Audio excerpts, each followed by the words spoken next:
Okay, remember that engineering guide that we saved in a safe place? Well, let's start by pulling that out. I'm going to have you open this document with whatever editing software you have on your computer.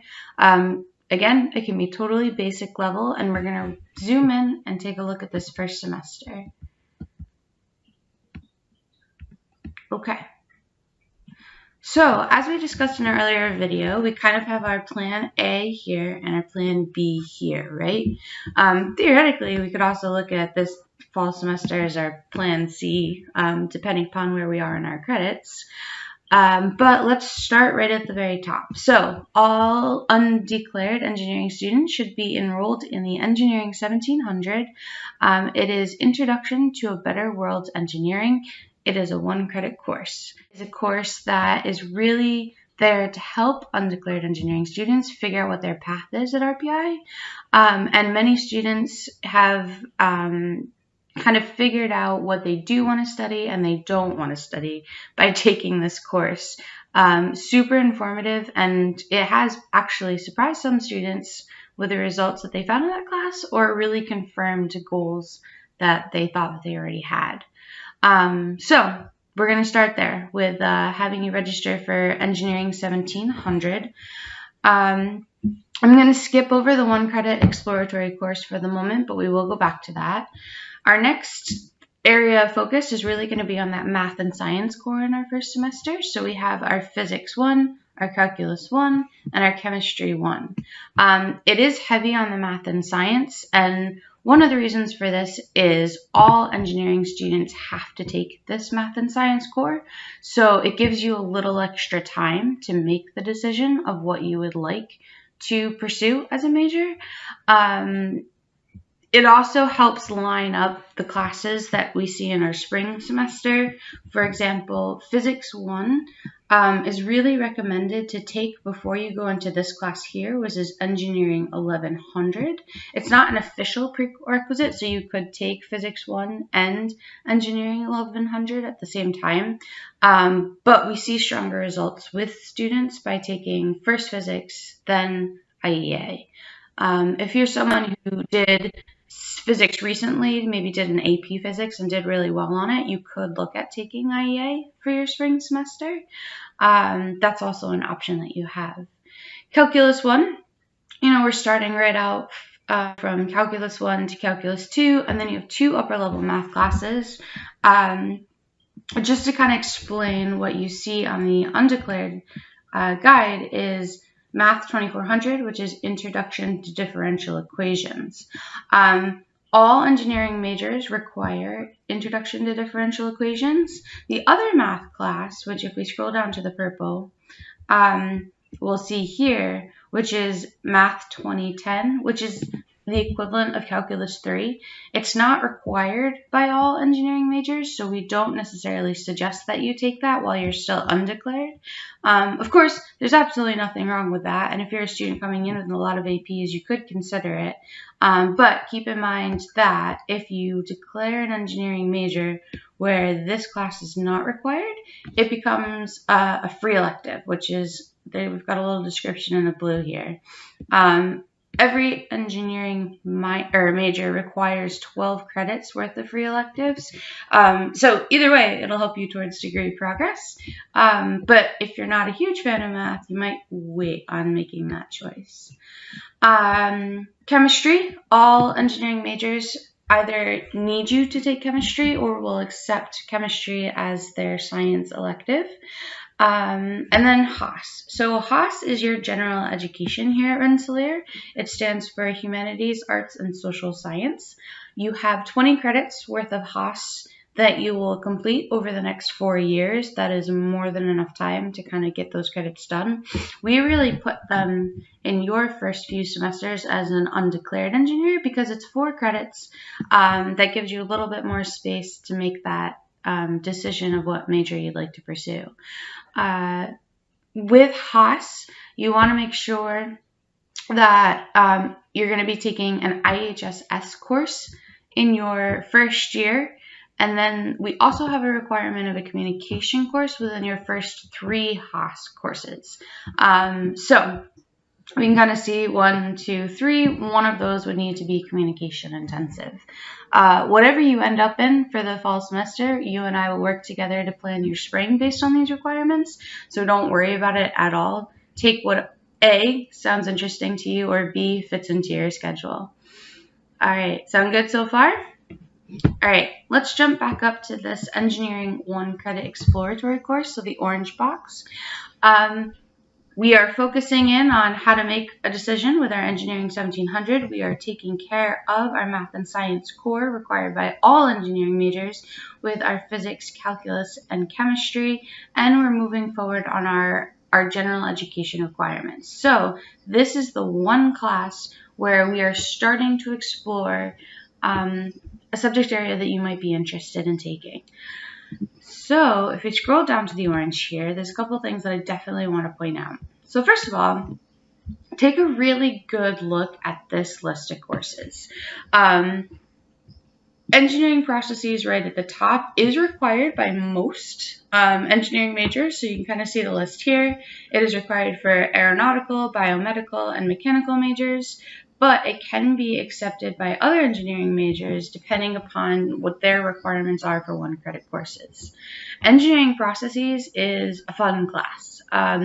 It is getting in the studio, it is building things. It is a great way to connect to your engineering degree, so it's a great option for the fall semester. However, when you are making this choice, look over here. So you can kind of see that we've listed out if a class is fall only or not. So the Better World Engineering class is fall only, which is why we put it in that first semester and why I'll probably say a few times, but we want to make sure that it's on your schedule. If you were to miss a fall only class, you would have to wait till your first semester of your sophomore year, so that fall semester, to take the class again. So you can kind of already see that there are things that you might want to not miss out on. If we look at this list, our 2 fall only classes are these 2, which is Introduction to Material Science. So if you're interested in potentially doing material engineering, right? Or Introduction to Chemical Engineering. So if chemical engineering is the major that sounds interesting to you, that might be a class that you want to get yourself into. By all means, if you're interested in both of these subject areas and if both of these classes fit into your schedule, you could add more than that. You currently will have the 18 credits, which we can see that number here. This would bring you up to 19 credits, which could be a tougher semester, but that's why you have me. So if you get into the semester and you're feeling a little overwhelmed, we kind of look and assess at what you're taking and see where we can make adjustments. Introduction to Industrial Systems Engineering is offered both in the fall and the spring semester. And again, processes is also offered in the fall and spring semester. So those 2 are also options for the fall. So just to reiterate, this fall you could do Engineering Processes, Introduction to Industrial and Systems Management Engineering, Introduction to Material Science, Introduction to Chemical Engineering, Introduction, oh wait, nope, that's it. In the spring semester, that's when you'll get a couple other options. So again, processes is absolutely there for the spring, and industrial is there for the spring. But you'll also, as you see over here, these bottom 3, be able to look at taking Intro to Nuclear Engineering, Introduction to Civil and Environmental Engineering, and Fundamentals of Flight, which is the intro class for aeronautical engineering. If you have any questions about these 1 credit courses, because this is kind of the biggest choice that you're going to get to make in your fall semester, don't hesitate to reach out to me to ask. Basically, whatever sounds good to you, whatever you think you might be interested in. And you could even start perusing the School of Engineering website to look into these departments more, which might give you a good idea. Okay, so if you're someone who's coming in with credits, how do you look at this and make decisions about what to take, right? Because you might not be able to take Calculus 1 because you might be bringing in an AP credit and you want to use it. So let's do a little exercise together. So one of the reasons why I had you open this in like a paint kind of software is so that you could draw on it. You absolutely can print it out, you can highlight it, use a pen, which is typically what we do in the Hub, but for this exercise I want you to see the process. So I'm going to draw on it, and feel free to do the same for yourself. Okay, so I'm going to pretend that what we have done is we have succeeded in taking AP Physics, so I don't need to take that in the fall if I don't want to. And I'm going to come in with an AP Calculus 1 credit. So again, I don't need to take that in the fall if I don't want to. So right now, my fall semester looks like Engineering 1700, right? Whatever 1 credit engineering exploratory course I choose. We're down 4 credits here. We're down 8 credits with these 2 APs. You can see the number of credits over here.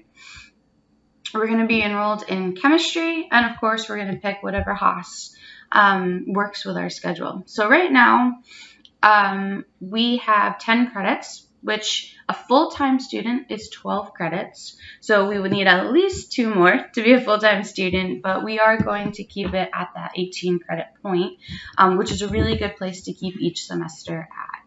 All right, so since we completed Physics 1, we do have a couple options here that branch off. First, we can go back to what I mentioned before, which is this Introduction to Engineering Analysis class. It is the first engineering course that you're really going to take. And if you've completed physics, absolutely, why not throw that into your fall schedule? The other option, of course, if we look down here, is Physics 2. So on most templates, you will see that Physics 2 is not a course that you'll take until your sophomore year. However, if you're just coming off Physics 1 with your senior year in high school and you don't want to lose the momentum of physics, you could enroll for Physics 2 in your first year. I will say that this is a more challenging course at RPI, so it might not be my favorite option of the two. But if you love physics, I mean, you are planning on being an engineer, absolutely go for it. In this example, I'm going to say that we're going to take Introduction to Engineering Analysis, and then carry on to math. So as I kind of alluded to in math, you have 4 math classes that are coming up. So we completed Calculus 1. We have to do Calculus 2 before we can do any other classes. Again, if you're coming in with maybe a Calculus 1 and a Calculus 2 credit, you can certainly look at taking differential equations in your fall semester.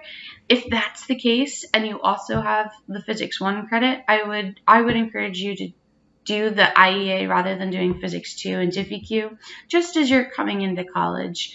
We don't have to challenge you too much in the first couple of months. All right, so that's kind of a breakdown of how you can use this guide to plan your fall semester. We're going to continue talking about it more through the guide to make sure you're getting even more nuances about your degree. And, you know, there's also the webinars coming up, which will kind of do the same thing we did here. We'll use a worksheet, and it'll be a great time to kind of connect with me live, so you can ask your questions, and your peers should be asking questions that maybe you haven't even thought of. So that will be a good time to get all the questions answered. Okay, I'm going to leave it there for now. As always, don't hesitate to reach out if you do have any questions about this video, and we'll take it one step at a time. All right,